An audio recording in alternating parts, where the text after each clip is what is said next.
నమస్కారం. స్టాక్ మార్కెట్లోకి కొత్తగా అడుగుపెడుతున్నారా? అయితే ఓల్డ్ ఈజ్ గోల్డ్ అనే మాట ఇక్కడ అక్షరాల వర్తిస్తుంది.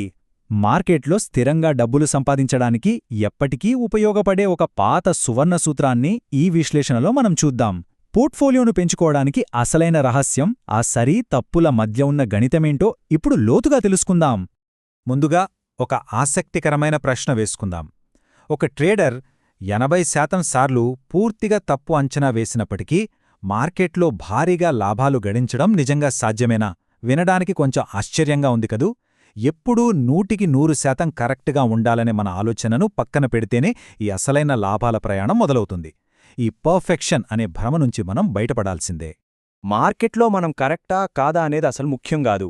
ఇక్కడ అసలైన లెక్కేంటంటే, తప్పు చేసినప్పుడు మనం ఎంత తక్కువ డబ్బు కోల్పోతున్నాం, అలాగే కరెక్ట్ అయినప్పుడు ఎంత ఎక్కువగా సంపాదిస్తున్నాం అనేది మాత్రమే.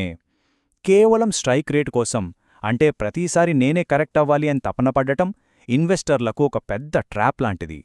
సరే, పర్ఫెక్షన్ అనేది కేవలం ఒక భ్రమ మాత్రమే అని, అలాగే మార్కెట్లో ఖచ్చితత్వం అంటే ఎప్పుడూ లాభం కాదని ఈ మొదటి విభాగంలో మనం గమనిద్దాం. ఇక్కడ ఆశ్చర్యపరిచే నిజమొకటుంది.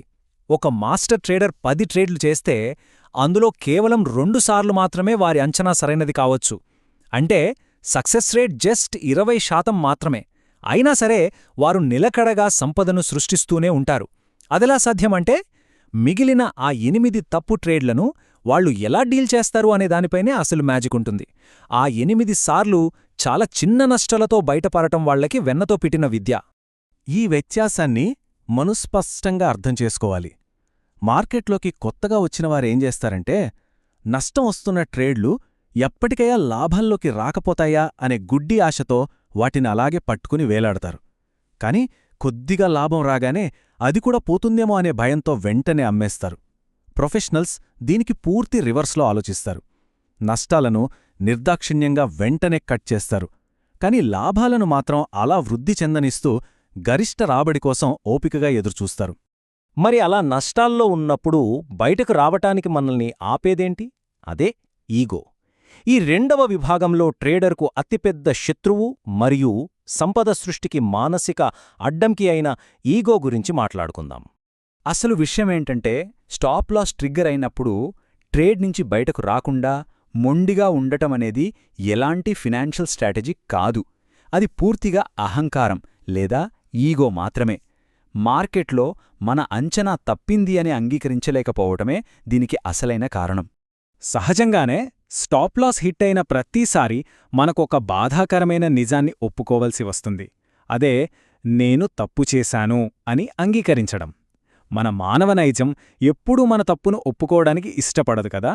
మన విశ్లేషణలో లోపముందని వినయంగా ఒప్పుకోవడానికి బదులు, మార్కెట్ బాలేదనో లేదా ఏదైనా న్యూస్ వల్లో నష్టం వచ్చిందని మన మనసు సాకులు వెతుకుతుంది. ఇది నిజంగా చాలా ప్రమాదకరం. అందుకే మూడవ విభాగంలో మార్కెట్లో మన నియంత్రణలో ఉన్న ఏకైక అస్త్రం, అదే స్టాప్ లాసును ఎలా మాస్టర్ చేయాలో చూద్దాం. ఈ కఠినమైన క్రమశిక్షణను అలవర్చుకోవడం ద్వారా ఎంతో ప్రయోజనముంటుంది. ముందుగా తార్కిక విశ్లేషణ చెయ్యాలి, ఆపై ట్రేడ్ని ఎగ్జిక్యూట్ చెయ్యాలి. అన్నిటికంటే ముఖ్యంగా కఠినమైన స్టాప్ లాస్ పెట్టుకోవాలి. ఇక చివరగా ఎలాంటి ఎమోషన్స్ లేకుండా ఫలితాన్ని యాక్సెప్ట్ చేయాలి. ఈ పద్ధతులను పాటిస్తే తప్పు చేశామనే మానసిక వేదన ఉండదు. పైగా స్టాప్ లాస్ హిట్ అవ్వడాన్ని మన వ్యాపారంలో ఒక సాధారణ ఖర్చుగా చూడ్డం అలవాటవుతుంది. మార్కెట్ అనేది ఖచ్చితంగా ఇలాగే జరుగుతుంది అని చెప్పే ప్రదేశం కాదు. ఇది సంభావ్యతలు, అంటే ప్రాబబిలిటీకి సంబంధించిన ఆట అని మనం స్పష్టంగా అర్థం చేసుకోవాలి. మన మూలధనాన్ని రక్షించుకోవాలంటే వినయం అనేది అత్యవసరం. ఏ ఒక్క స్టాక్తోనో లేదా విశ్లేషణతోనో మనం భావోద్వేగ బంధం పెట్టుకోకూడదు. ఒక చెడు ట్రేడ్ నుండి బయటకు రావడం వల్ల లాభమేంటంటే, ఒక అద్భుతమైన ట్రేడ్ చేయడానికి అవసరమైన డబ్బు తిరిగి మన చేతికి వస్తుంది. మార్కెట్ దిగ్గజాలు దశాబ్దాలుగా పాటిస్తున్న ఓల్డ్ అండ్ గోల్డ్ రూల్ ఇదే. ఇక 4వ విభాగంలో నిజమైన విజయం యొక్క గణితమేంటో ఒక ప్రాక్టికల్ ఉదాహరణతో చూద్దాం. తప్పు చేయడం కూడా లాభమే అని నిరూపించే రుజువిది. ఒకసారి ఊహించుకోండి, ఒక క్రమశిక్షణ కలిగిన ట్రేడర్ ఒకే స్టాక్పై వరుసగా 5 నెలల పాటు ట్రేడ్ చేశాడు. ఆ 5 సార్లు స్టాప్ లాస్ హిట్ అయ్యి చిన్న నష్టాలు వచ్చాయి. అయినా సరే క్రమశిక్షణతో ఆ నష్టాలను యాక్సెప్ట్ చేసి బయటకొచ్చాడు. కానీ తన ఎనాలిసిస్పై ఉన్న నమ్మకంతో 6వసారి మళ్లీ అదే స్టాక్లో కరెక్ట్ ట్రెండును పట్టుకోగలిగాడు. ఆ 6వ ప్రయత్నంలో పట్టుకున్న ట్రెండును కొద్ది నెలలపాటు కఠినమైన క్రమశిక్షణతో హోల్డ్ చేయడం వల్ల ఏం జరిగిందో తెలుసా? ఆ ఒక్క ట్రేడ్ ఏకంగా 125% భారీ రాబడినిచ్చింది. సరైన సమయం కోసం ఓపికగా వేచి ఉండటం వల్ల వచ్చే ప్రతిఫలం ఎంత అద్భుతంగా ఉంటుందో ఇది స్పష్టంగా చెబుతోంది. సరి, తప్పులు అసలు గణితం ఇక్కడే దాగి ఉంది. ఒకవైపు చూస్తే 5 సార్లు స్టాప్లాస్ హిట్ అవ్వడం వల్ల జరిగిన చాలా చిన్న నష్టం, మరొక వైపు చూస్తే ఒక్క భారీ ట్రెండ్ వల్ల ఆ పాత నష్టాలన్నీ పూడిపోవడమే కాకుండా ఊహించని భారీ లాభం రావడం. అంటే మనం లాభాలను కట్ చేయకుండా వాటిని నడవనిచ్చినంతకాలం ఈ చిన్న చిన్న స్టాప్లాస్ హిట్స్ వల్ల ఎలాంటి ప్రమాదమూ లేదని లెక్కలు మనకు నిర్ద్వంద్వంగా నిరూపిస్తున్నాయి. అందుకే ఇక్కడ అత్యంత ముఖ్యమైన పాఠమేంటంటే, మార్కెట్లో ఎల్లప్పుడూ సరైన నిర్ణయాలే తీసుకోవాలనే ప్రయత్నాన్ని ముందు ఆపేయాలి. దానికి బదులు లాభదాయకంగా ఉండటానికి ప్రయత్నించడం ప్రారంభించాలి. ప్రతిసారీ 100కు 100% మనమే కరెక్ట్ అవ్వాలనే సక్సెస్ రేట్ మనకు అవసరం లేదు, పైగా అది ప్రాక్టికల్గా అసాధ్యం కూడా. ముగించే ముందు ఒక ఆలోచనతో ఈ విశ్లేషణను ముగిద్దాం. భవిష్యత్తులో మనం తీసుకోబోయే ట్రేడింగ్ నిర్ణయాలు దేనిపై ఆధారపడి ఉంటాయి? నేనే కరెక్టని నిరూపించుకోవాలనే ఈగో మీదనా, లేక అంతిమంగా లాభాల్లో ఉండాలనే కఠినమైన క్రమశిక్షణ మీదనా?